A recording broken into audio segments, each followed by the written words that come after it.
नमस्कार साथियों, मैं बहुत चिंतित भी हूँ और व्यथित भी हूँ। जो हमारे देश में आज चल रहा है, इसका भविष्य क्या होगा? पूरा देश अंधकार की ओर जा रहा है। हमारा जीडीपी -24 हो गया है। करोड़ों लोगों की नौकरियां जा चुकी है। पूरी तरह आर्थिक मंदी देश भर में छाई हुई है। कोरोना शिखर पर है। लाखों के तादाद में पेशेंट है। हर रोज करीब करीब 1 लाख के आसपास पेशेंट निकल आ रहे हैं। जो मेडिकल संसाधन है उनकी कमी है। डॉक्टर्स को देने के लिए पैसा नहीं है। मेडिकल संसाधन उपलब्ध कराने के लिए पैसा नहीं है। और जिन लोगों के कंधे पर इस देश को संभालने की जिम्मेदारी है, वो निश्चिंत दिखाई दे रहे हैं। जैसे कि हमारे देश के प्रधानमंत्री नरेंद्र मोदी जी। देश इतनी बुरी हालात में है, पूरे देश में हाहाकार फैला हुआ है, और हमारे देश के प्रधानमंत्री जो है वो कभी मोर को दाना खिलाते हैं तो कभी मन की बात में आकर कहते कि आप देशी कुत्ते पाले, और रोज़गार पर बात नहीं करते हैं, बेरोज़गारी पर बात नहीं करते हैं, कोरोना पर बात नहीं करते, आर्थिक व्यवस्था पर बात नहीं करते। कोरोना क्या हुआ? देश में लॉकडाउन क्या लग गया? पब्लिक ट्रांसपोर्टेशन बंद हो गया। इनके लिए, मोदी जी के लिए और इनकी पार्टी जो बीजेपी के लिए, सरकार के लिए बहुत अच्छा हो गया, क्योंकि आंदोलन का रास्ता जो है वो ख़त्म हो गया। अब कोई दिल्ली जाकर आंदोलन करना चाहे या कहीं भी आंदोलन करना चाहे तो हो नहीं सकता। लॉकडाउन भी है, ट्रांसपोर्टेशन भी बंद है। ऐसे में ये इंसान आए दिन देश का एक एक हिस्सा बेच रहा है, पब्लिक सेक्टर बेच रहा है। किसी को लगेगा कि अब पैसा नहीं है तो क्या करेंगे, लेकिन ये जो पीसीयूज बेचे जा रहे थे, ये जो पब्लिक सेक्टर की एक एक बिक्री हो रही है, वो कोरोना के आने के पहले से ही हो रही है, ना कि अब शुरू की है। ये इंसान के इरादे ही मुझे गलत लग रहे हैं। इस पर अब विश्वास रखे ऐसा कुछ बाकी बचा ही नहीं। सारी हदें इसने पार कर दी है। ये जिस दिशा में जा रहा है, ये अपने आप को भारत का राजा बनाने की कोशिश कर रहा है। यहाँ का लोकतंत्र खत्म करने की कोशिश कर रहा है, तानाशाही लाने की कोशिश कर रहा है।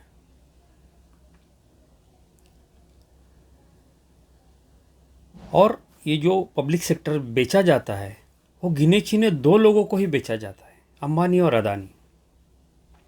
इनके ही टेंडरेबल होते हैं, लायक होते हैं, बाकी सबका नहीं कुछ होता है, क्योंकि ये दोनों इसके फाइनेंसर हैं। ये फाइनेंस करते हैं चुनाव के लिए, एमएलए एमपी खरीदने के लिए, लोकतांत्रिक संस्था के जो बड़े बड़े अफसर हैं उनको खरीदने के लिए, चैनल्स खरीदने के लिए। और इसीलिए ये आए दिन जो भी बेचता है, इन दोनों को बेचता है। जो रिलायंस की घोषणा थी, घोषवाक्य था, कर लो दुनिया मुट्ठी में, वैसे इन तीनों ने भारत मुट्ठी में कर लिया है। ताज्जुब की बात यह है कि सारी जो पार्टियां है, राजनीतिक पार्टियां है, विरोधी पक्ष है, वो सारे चुप है। वजह जानते हैं हम लोग, वे भी भ्रष्ट है। ये आज भ्रष्टाचार कर रहे हैं, उन लोगों ने इसके पहले भ्रष्टाचार किया है। इसीलिए वे डरते हैं कि हम आवाज़ करेंगे तो हमारे पीछे ईडी लगा दी जाएगी, सीबीआई लगा दी जाएगी। और डेफिनेटली उनको मालूम है कि उन्होंने क्या क्या किया है, उनका पैसा कहाँ कहाँ है।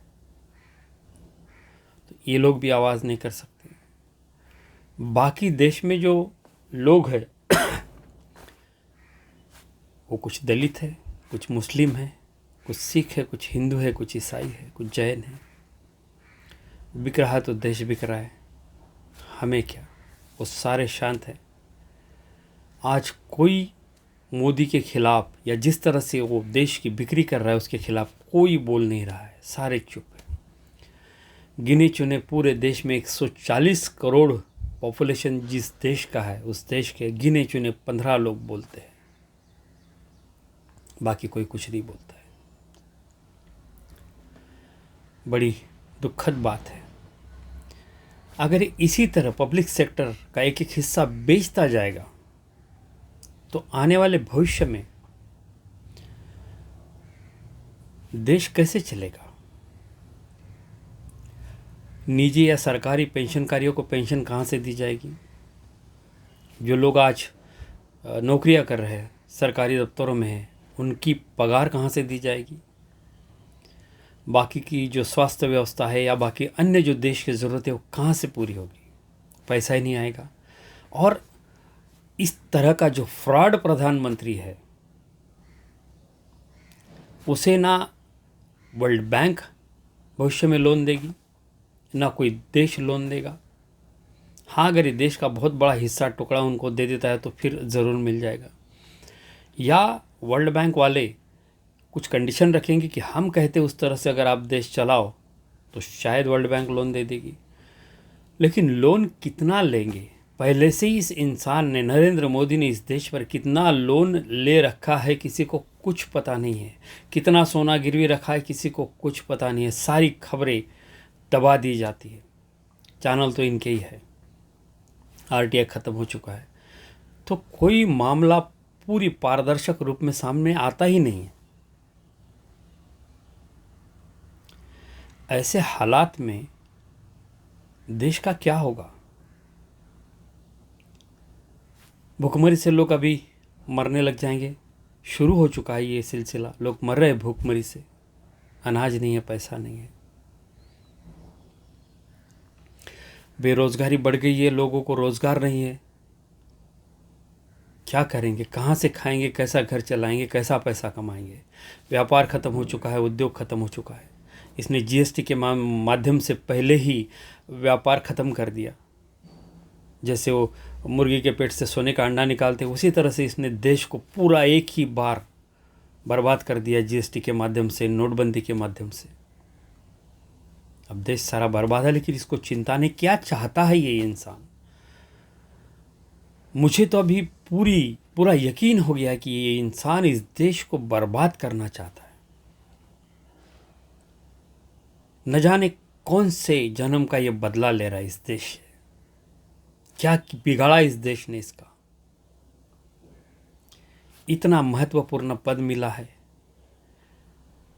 प्रधानमंत्री बनना या प्रधानमंत्री बनने का मौका मिलना यूं ही नहीं मिलता किसी को। सौभाग्य से मिलता है, मिला है। अपने नाम को अजरामर करने का मौका था, लेकिन आए दिन मिट्टी खा रहा है। कहता तो था कि अरे हम तो फकीर है, झोला लेके चल देंगे। लेकिन फकीर अपने लिए आज विमान खरीद रहा है। हो सकता है कल सोने का सिंहासन बना लेगा। पत्रकारों से बात नहीं करता है, जनता से कभी बात नहीं करता है, जनता के बीच में नहीं आता है, संसद में भी कभी कभी जाता है। बस आए दिन अपने मन की बात बोलता है, मनमानी करता है। कब तक ये देश इस इंसान को सहता रहेगा? ये कोई जनतंत्र से चुनकर नहीं आया है। डेफिनेटली ये इंसान जो है 19 के लोकसभा चुनाव में धांधली करके सरकार बनाई है, धांधली करके चुनकर आया है, धांधली करके इसने बहुमत पाया है।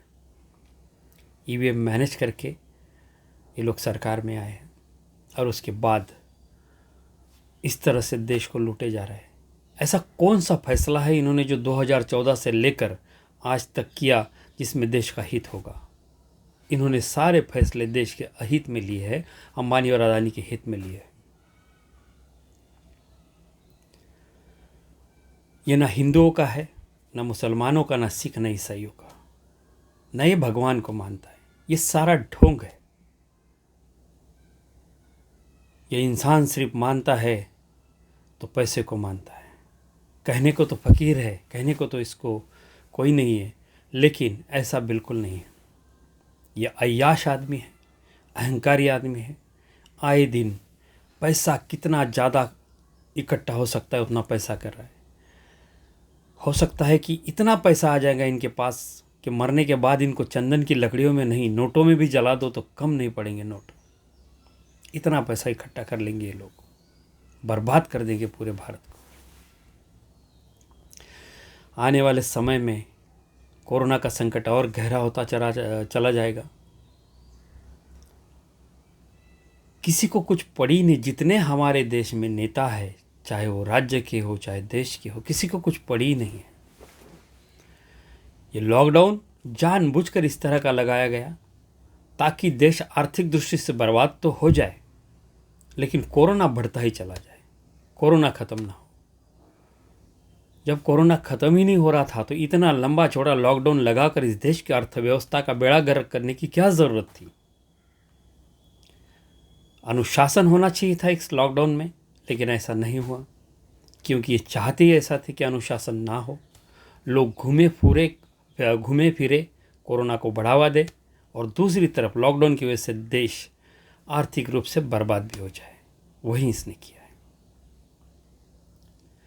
क्या इस पर कोई इलाज नहीं है? कोई ऐसा कानून नहीं है जो इसको, इस देश की संपत्ति को बेचने से रोका जा सकता है?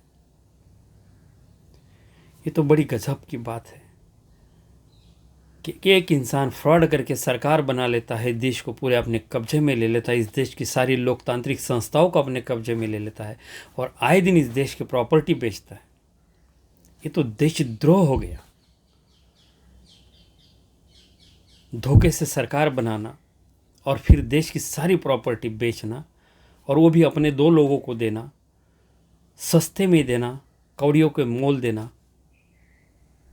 ये क्या बात है? क्या इसको रोकने का कोई कानून नहीं है? क्या इसको रोकने का कोई माध्यम नहीं है? किसी भी प्रकार से इसको रोका नहीं जा सकता? बहुत ज़रूरत है इसको रोकने की। इस देश की जो ये प्रॉपर्टी बेचे जा रहा है, इसे रोकने की बहुत ज़रूरत है। बड़ी मेहनत से, बड़ी लगन से बनाई है ये प्रॉपर्टी। इस देश ने अपने टैक्स के पैसे से बनी है, और ये कौड़ियों के दाम बेच रहा है अपने लोगों को। साथियों, जागने की ज़रूरत है हमारे लिए, हमारे आने वाले बच्चों के लिए, बच्चों के भविष्य के लिए जागने की ज़रूरत है। इसे रोकने की ज़रूरत है। ये इंसान पर मेरा विश्वास नहीं रहा है। हर इंसान ने इस पर अविश्वास जाहिर करने की ज़रूरत है, क्योंकि विश्वास की पात्र है ही नहीं। किसी घर का कोई बिगड़ा बेटा होता है जो शराबी होता है, अय्याश होता है, जो बहुत औरतों से संबंध रखता है, जो घर की एक एक प्रॉपर्टी बेचता है, उसका कैरेक्टर जैसा होता है ना, उसी तरह का इसका कैरेक्टर है। आए दिन देश की संपत्ति बेचना, ये कौन से विकास वाली बात है? कहने के लिए तो कहता था सबका साथ सबका विकास, लेकिन सबको बर्बाद कर दिया और विकास अंबानी अदानी का कर दिया। अच्छे दिन आने वाले हैं ऐसा सपना दिखाया, और देख लो आज कौन से अच्छे दिन हैं। देश के हर व्यक्ति के चेहरे पर सिर्फ चिंता दिखाई देती है, दुख और दर्द दिखाई देता है। उसकी आंखों में कोई आशा का किरण दिखाई नहीं देता है। साथियों, जागने की ज़रूरत है, वरना इंसान हमको जीने नहीं देगा, इस देश को देश का स्वरूप नहीं रखेगा, इस देश को पूरा तबाह कर देगा, बर्बाद कर देगा। जागिए, विरोध में क्या कर सकते हैं, कैसे विरोध कर सकते हैं, कैसे इसको रोक सकते हैं, उसके बारे में सोचिए। ज़रूरी है।